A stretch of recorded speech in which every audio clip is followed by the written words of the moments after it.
Okil Nyamori kama gintiere mbui okonyo jok mathoth to bende kama entie winjo gima Franza Tuli wacho dipo ni en chogo ma bende koro chuoyo ringo mago mag josiasa nyamiyo jok moko bed kata maber kata ok winj maber kalore go gigo miketo e mbui mamoko bende kuma chediere moko ok gin moko makare nyaka ma gintiere iriwore kod wach mar Tuli to nyameda mbui osekelo lokruok mang'eny mabeyo. King'iyo ndalo mane mbui pok nobiro, ni kidwaro ng'eyo gima timore nyaka idhi e posta mondo idhi kaw barua, to barua kor samoro lala e wi yamo. Aito at the same time kata kobiro to biro kawo so many days kapok ochopo. To sani ino ka gini chopo immediately. At the same time nitie information mang'eny king'iyo ndalo mane wasomo ka watindo iyudo ni nyama na yudo information from janyuol, japuonj to go wadu maduong' kata nyameru maduong'. Ka ng'ama dhi kanisa to gi pastor ma kanisa. To tinde nyithindo gi matindo gi iyudo ka nyathi ma ja higni 6 ong'e gik moko nikech onyalo access information ka. But at the same time en gi danger mang'eny kendo oketho kuonde mang'eny. Ineno kaka piny ma Sudan nyo chuno government ma Sudan mondo lor mbui nikech mbui ema nyioro go fake news ma ji ogore monegore malich.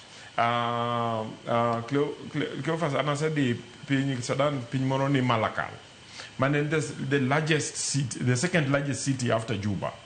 Tiro ka city no kethore morumo complete city maduong' mar gi Kisumu okethore morumo kabisa ma ji tema ne dak e city no dak e camp.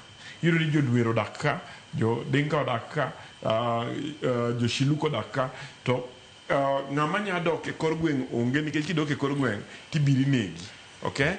To most of the time ineno ka fake news go ioro gi social media. Social media be ineno ka osetigo moketh go nying ji defamation. Ineno ka ng'ato beda konde moro ka en gi bundles mar siling 20 to chaka ni Cleophas cha to ndika gik moko Cleophas iro ka gino lokore aloka gima duong' malich ma ji penjo ni Cleophas titimo ang'o. Okay? To kidwaro police mondo make to ni Cleophas nyanyasa jopiny. Okay? Chike nitie. But chike gi pod nyalo bedo pod nyalo bedo strengthen mondo okava jopiny onego ng'e ni social media chal mana gi piny ma wantie ni. Ok onego bed ni sama in behind the screen tiparo nok neni gini gi assumption moro ni ok tim ginade ok negi. My view en ni regulations manitiyo nego ng'i ka ginya bedo strengthened gibed strengthened mondo social media be a safe space. I want to be comfortable. Ni ka miyo nyathina computer, ta miyo nyathina ginene simu manigi internet. To onge ng'ato kanyo ma mislead, onge ng'ato kanyo ma miye content ma nyathi ok onego yudi. Onge ng'ato kanyo ma puonje gik monego beni ok gitimnade, giwinji. Kamano, Okili, e kinde mane inachiel kuom jokende ratiro mag oganda kuom kinde malach. Kaka itimo activism sani ma oganda timo nyaka advocacy kata weche makero ratiro mag oganda nyaka yor mbui gi kinde manutime chon pogruok ni kanye tang'o minyalo some gi duto nikech kadi kinde ka ninya bedo ni adieri ne uonge kod winjruok makare kod sirkal mane tiyo ojende go masani bere nitie higa mane nitiere kinde machon gitemo mana timo gima nutimo cha to koro sani gitime mbui gi lony magiyudo. To iwacho ni moko bende masa moro kidieny maru ma osesudo mowuok e activism mag ojende neno ka gimok ni kare. Ing'eni activism wan no kwado jadonje activism gi korwa. Some of us nobedo trained very highly on what is called active non-violence. And active non-violence wacho ni one nyakilu chik ma kidwa ni oppose chik to nyaki bed ready. The principles mane walan kane watimo active non-violence ne gin principles mag Gandhi ma wacho ni kidwa ni mondo iket chik ka en chik marach, for instance chik mane mar section 2A kane wa oppose to iyie ni ma chik marach tadhi kethe ka yie mondo safa.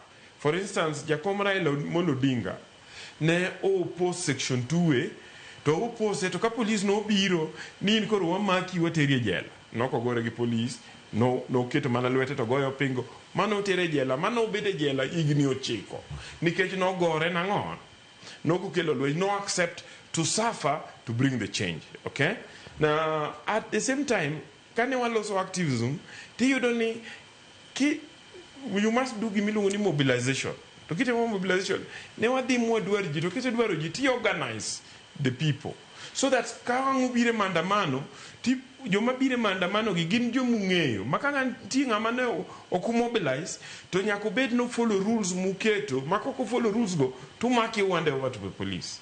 Tingene the danger masani eneni walando gini mbui to kwatek interest mondo wang'e ni to joma di biro wadhi control ginango.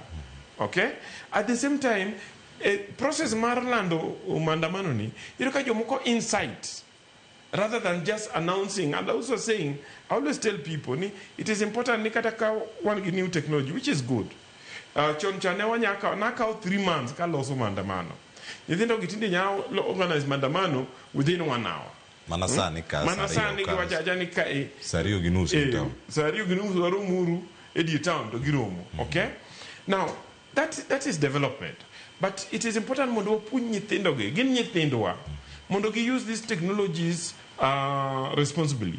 Anan nyithindo wajo jenzi kandalo jenzi mandamano cha I had to travel to Nairobi kaka nyithindo ne university Nairobi ka malungo gi maketo gi piny maizo ni gimane no kudhieni gini jomoko nyalo wuok kotho because okane ka gen en gima organize to kane ka gen gima en maru nitie jomoko manie tok gini. So adona ko kaka nyithinda anasebe de protest gini to en gima nyakelo tho en gima nyakelo hinyruok ae uru and incitement madhi mbele mbui so, kikubede and I want to request parents magi nyithindo ng'eni tis jomoko mowacho ni no wawegi losi samoro wawacho kamano kwa paro ni waloso about nyithindo jomoko to sami wacho ni wawegi losi wawacho gima gidwaro no waloso nyaka nyithindo modago ot kamano. Yeah. Ero kamano nyanga biri kendo mondo mayud wach mantie kanyo ka ng'wadi nyime koda twak Newton